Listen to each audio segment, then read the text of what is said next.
Hello there, living things and non-living things. And for today's Joy Amazing Vlog, samahan niyo ako as I get along with my former students, the LSQ Batch 2023-2024. At bakasyon na nga ng mga college students. Kaya naman, yung dati kong mga anak, bigla silang nagtawag para mag-banding.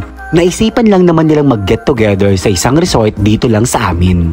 At sino ba naman ako para tumanggi, kaya ayan, go sa go, kako! Pagkatapos nga ng half-day report namin sa school, agad-agad, dumiretso na nga kami sa venue.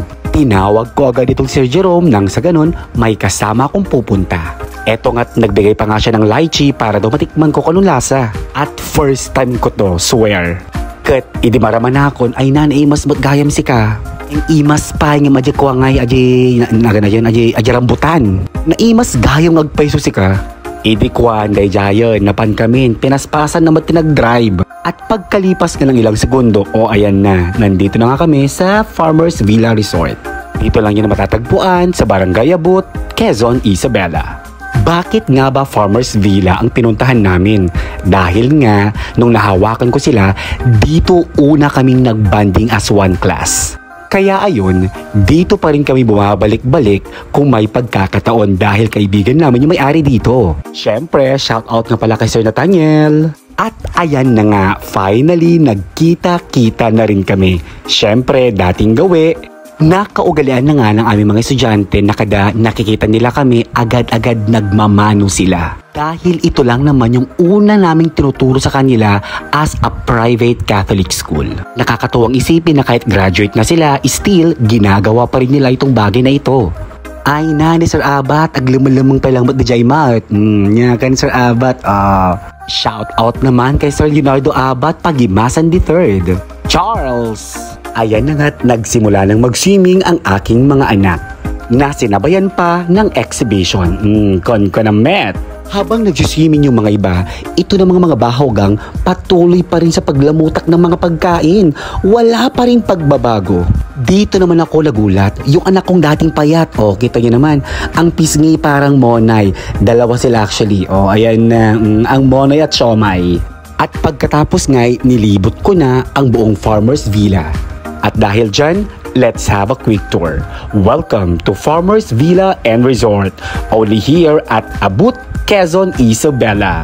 Katunayan, maganda at maluwang ang resort na ito. Tahimik at malayo sa gulo. Meron din itong maluluwang na 3 cottages, isang maluwang na function hall na pwedeng-pwede for all occasion, mapa-wedding man yan, binyag at marami pang iba. Meron ding gazebo gaya nito. Meron din silang kiddie pool gaya niyan. Meron din of course para sa mga adults gaya natin.